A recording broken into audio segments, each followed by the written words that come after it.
Bienvenidos a esta nueva sesión donde nos vamos a sumergir en un análisis que nos han compartido. El tema de hoy es, la verdad, muy potente y creo que le va a resonar a mucha gente. Vamos a explorar la perspectiva de Jesús sobre el trabajo, el esfuerzo, la responsabilidad. Todo esto basándonos en una fuente que intenta aplicar esa sabiduría a los líos de la vida moderna. Así es. Y la misión aquí es entender si estas enseñanzas milenarias pueden darnos alguna herramienta para enfrentar la frustración laboral, el agotamiento. Esa sensación de estar corriendo en una rueda de hámster. Esa misma, la que tanto sienten en su profesión. Totalmente. De hecho, el texto arranca con una pregunta que me parece el centro de todo. ¿Qué dice exactamente Jesús sobre el trabajo? Una pregunta clave. Sí, porque en una época donde el burnout y la desmotivación son el pan de cada día, es increíblemente relevante. A ver qué encontramos. Pues para empezar, la fuente pone sobre la mesa una cita que es, digamos, la base de todo su argumento. ¿Cuál es? Es de Juan 5:17. Jesús dice, «Mi Padre trabaja siempre y yo también trabajo». Y fíjate que esto es clave. ¿Por qué? Porque, según el análisis, esta frase le da una vuelta de tuerca a toda la concepción del trabajo. ¿Una vuelta de tuerca en qué sentido? En que choca de frente con esa idea más arraigada en la cultura popular que viene del Génesis. ¿La del trabajo como castigo? Exacto, como una carga que nos cayó encima tras la expulsión del paraíso. En cambio, lo que la fuente propone aquí, con esta cita, es un cambio de enfoque radical. O sea, un nuevo punto de partida. Completamente distinto. El trabajo no es un castigo, sino una participación activa en una obra creadora. Algo que es inherente a la naturaleza divina y, por extensión, a la humana. Vaya, eso sí que cambia las cosas. O sea, no empezamos desde un lugar de «tengo que hacer esto porque es mi condena», sino desde «hago esto porque es parte de mi naturaleza». Justo. Entonces, si el trabajo no es un castigo, ¿qué es, según esta visión? Bueno, la fuente lo define como una forma de servicio. ¿Servicio? Sí. También una oportunidad de crecimiento personal y una manera de cuidar de los demás. Lo interesante es que desmonta la idea de que la fe es algo pasivo, de pura contemplación. Al contrario, entonces. Al contrario. El texto sugiere que es una llamada al compromiso, al esfuerzo, a meter las manos en la masa. Claro, a que tus acciones reflejen lo que crees. Exactamente. La fuente insiste mucho en esa coherencia, entre creencias y acciones. El trabajo se convierte en el campo de juego donde tus valores se hacen tangibles. Y algo tan cotidiano. Exacto. Algo tan cotidiano como tu jornada laboral puede transformarse en un acto con un significado más profundo. Ya no es solo fichar de 9 a 5, es manifestar quién eres y en qué crees a través de lo que haces. Entiendo la idea, pero suena un poco abstracto. Me pregunto cómo se traduce eso a la realidad de alguien que, no sé, trabaja en contabilidad o programando. ¿La fuente da algún ejemplo más terrenal? Sí, y aquí es donde se pone muy interesante la cosa. El material nos presenta un caso práctico muy concreto. San José, el carpintero. Ajá. Y subraya algo que a menudo se pasa por alto. En su taller de Nazaret no se registran milagros espectaculares. No hay relatos de eventos sobrenaturales. Entonces, ¿qué hay? Lo que hay es algo mucho más silencioso. Cito directamente. Fidelidad diaria, esfuerzo silencioso y trabajo bien hecho. Espera. Entonces el modelo a seguir no es un gran líder que mueve masas, sino un artesano que simplemente hacía bien su trabajo cada día. Ese es el punto. Eso es. Bastante más accesible. Le quita mucha presión al asunto, ¿no? Precisamente. Se le presenta como el arquetipo de la constancia, el orden y la responsabilidad en lo cotidiano. Ok. ¿Y cómo se conecta con hoy? El análisis lo conecta directamente con los problemas modernos. La fuente sugiere que mucha de la frustración laboral de hoy no viene necesariamente de una crisis de fe, sino de algo mucho más práctico. ¿Ah, sí? ¿De qué? Y cito de nuevo porque la frase es dura. Falta de orden, disciplina y visión a largo plazo. Es un diagnóstico bastante directo. O sea que el problema no es tanto el trabajo en sí. Sino nuestra forma desordenada de afrontarlo. ¡Qué fuerte! Esa es la tesis. Que el ejemplo de San José no es solo una figura histórica, sino un modelo de cómo el trabajo, cuando se vive de manera ordenada y constante, construye 3 pilares. ¿Cuáles son? Dignidad, estabilidad y paz interior. La idea no es buscar milagros en la oficina, sino encontrar el valor y la estructura en la rutina bien hecha.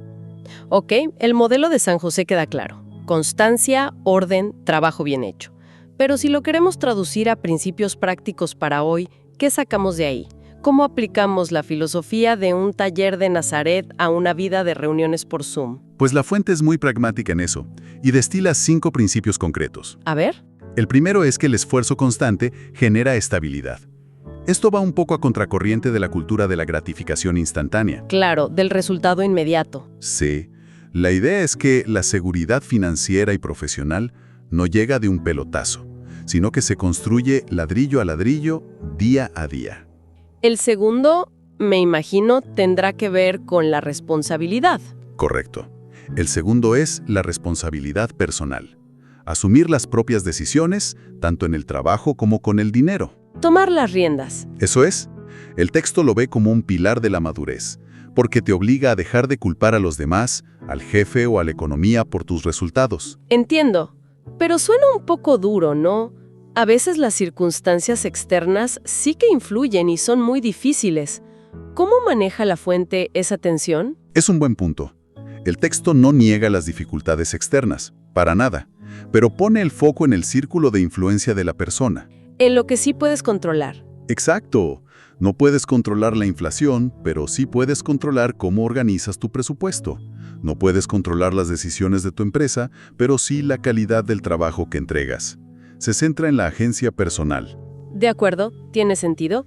¿Cuál es el tercer principio? El trabajo con propósito. Esto se oye mucho hoy, pero aquí se le da un matiz espiritual. ¿En qué sentido? En que cuando conectas tu trabajo diario con tus valores más profundos, ayudar, crear, ordenar, servir, no solo mejora tu productividad, mejora tu bienestar emocional. Es la diferencia entre hacer por hacer y saber para qué lo haces.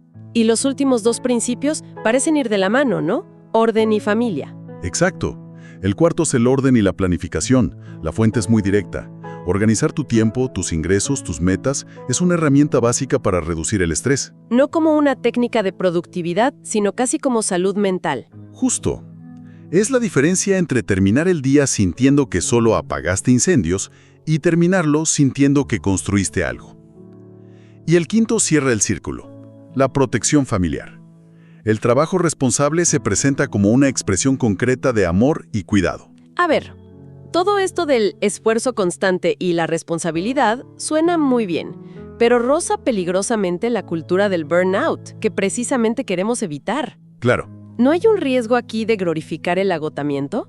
¿Dónde traza la línea la fuente? Me alegra que lo preguntes, porque esa es quizá la aclaración más importante de todo el texto.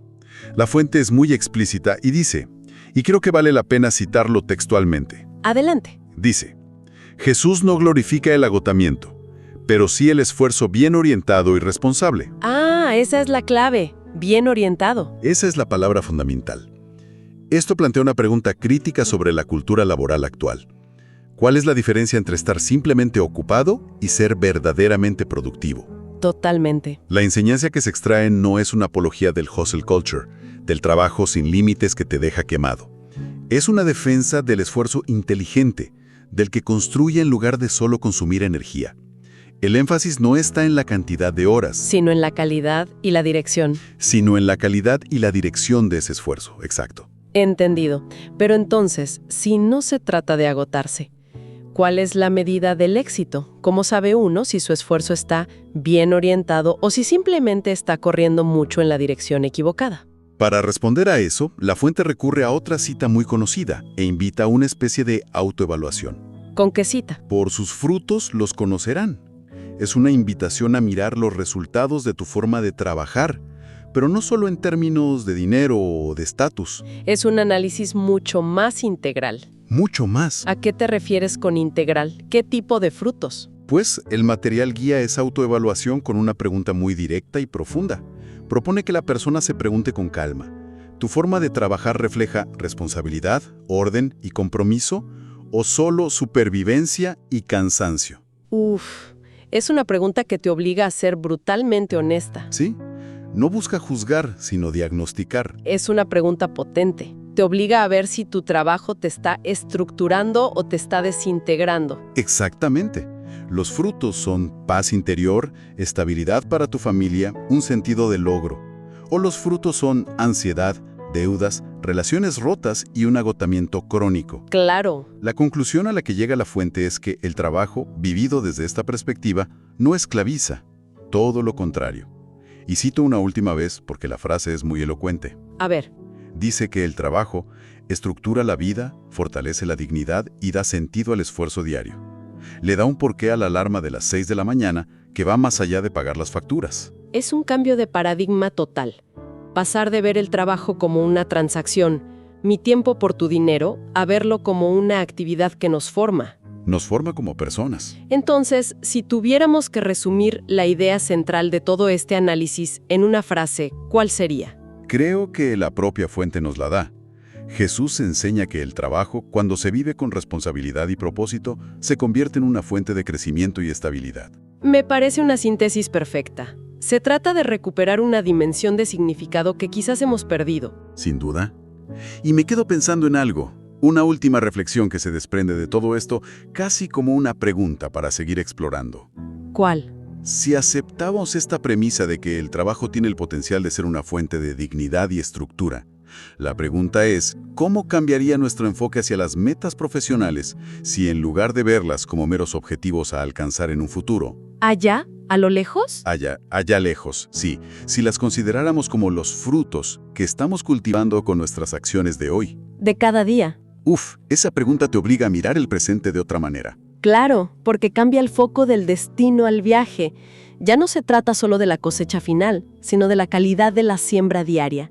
Cada correo que respondes, cada reunión, cada decisión se convierte en parte de ese fruto que estás generando ahora mismo. El qué y el cómo se unen. El qué quieres lograr se vuelve inseparable del cómo lo estás haciendo. Y eso, creo, es una invitación a vivir el trabajo de una manera mucho más consciente y al final mucho más humana.